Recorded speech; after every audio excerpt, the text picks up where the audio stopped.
our conversation I told you earlier is that we're going to be talking this hour about politics, public office, and the rule of law, and just basic things that we know the law says very clearly, but then it seems difficult to then be able to engage. And joining us to then be able to shepherd that conversation this morning is Macharia Njeru, an advocate of the High Court, and I don't know if I should say it or you should say it, but maybe we'll let you say it as we get into our conversations today. So good morning to you, Macharia. Yeah, good morning, my dear sister. Yeah. How are you? I'm very okay, and I'm quite happy to be here with you today. Karibu sana. Asante. Thank you for doing that. As usual, we're going to ask you to interpret today's proverb. Dennis will tell you where that is from this morning. Now, today we're in Libya. Now, when we talk about Libya, we go back to Libya before Libya now. Now, we talk about Libya at the time of Muammar Gaddafi, where there was availability of social amenities that people needed. One would say the basics. So that is affordable education, access to healthcare that was free, housing, affordable housing. It was a reality in Libya at the time.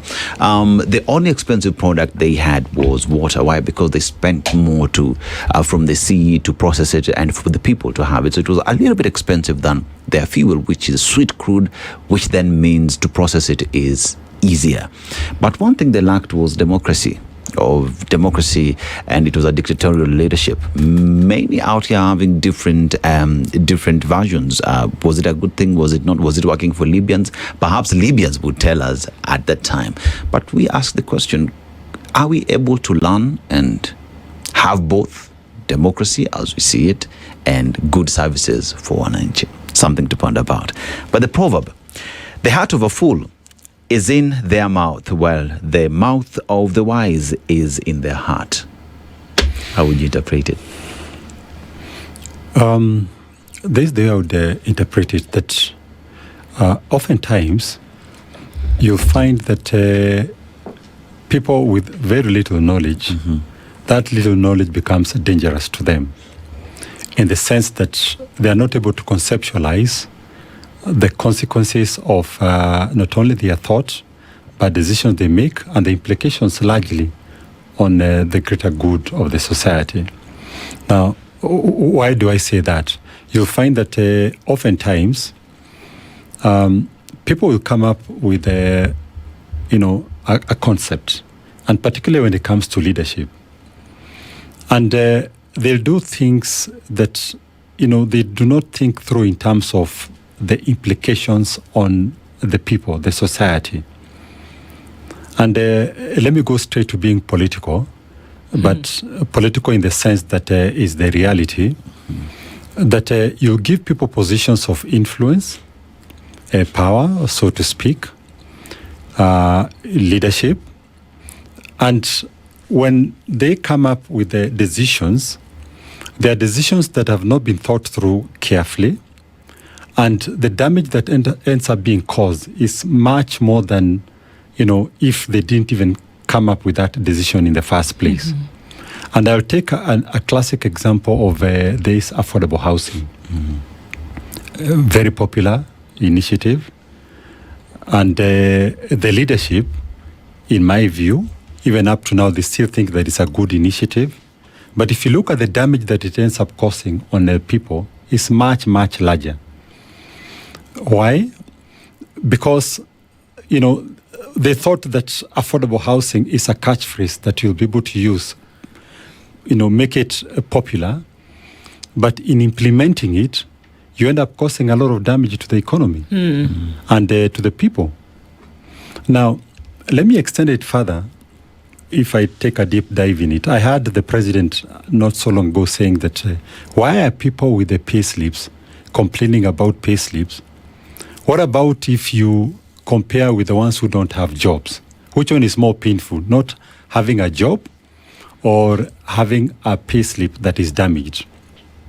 And I got thinking, this is a president who seems to have very little knowledge, just like you've said, not understanding the implications of attacking people's pay slips.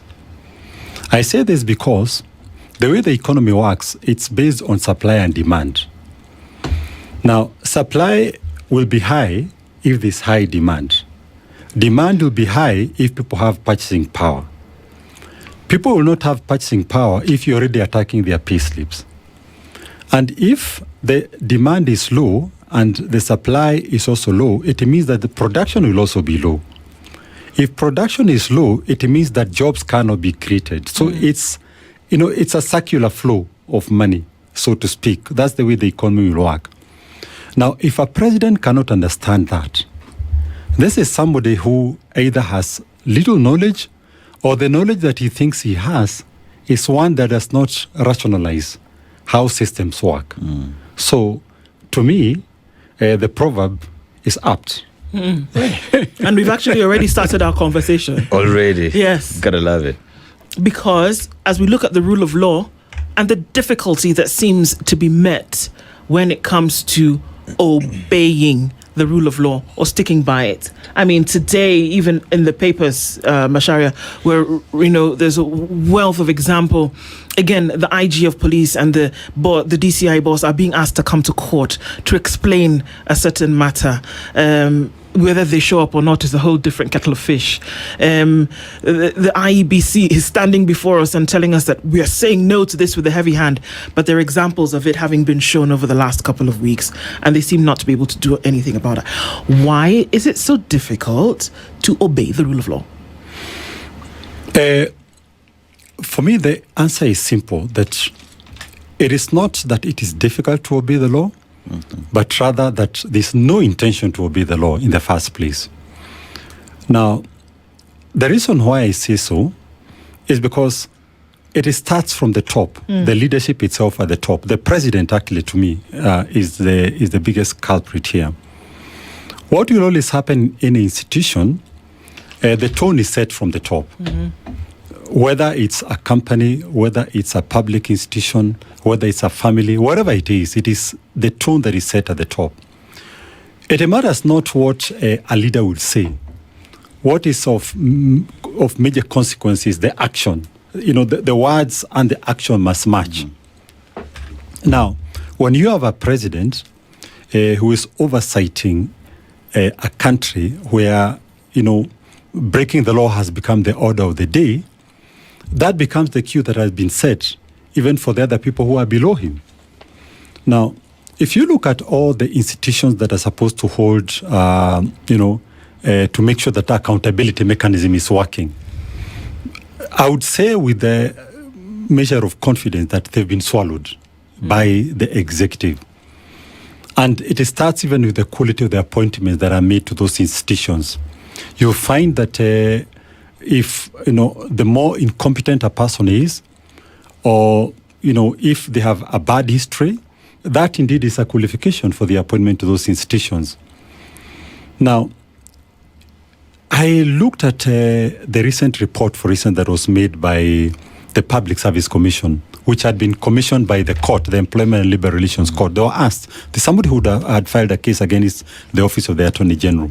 Remember, the Attorney General is the chief legal advisor under the Constitution. This is the person who is supposed to be, that office is the one that is supposed to be advising all the other government agencies. Yeah.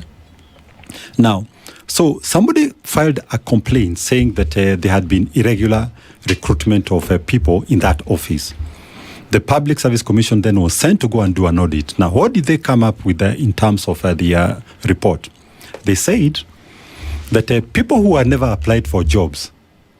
We've seen that this morning, or rather from yesterday, that the deployment that will go to Olkalau in a by-election, which, by the way, is a replacatory election process, whereby somebody through, whatever the case may be, can no longer be in that position, whether it is by death or resignation or things like that.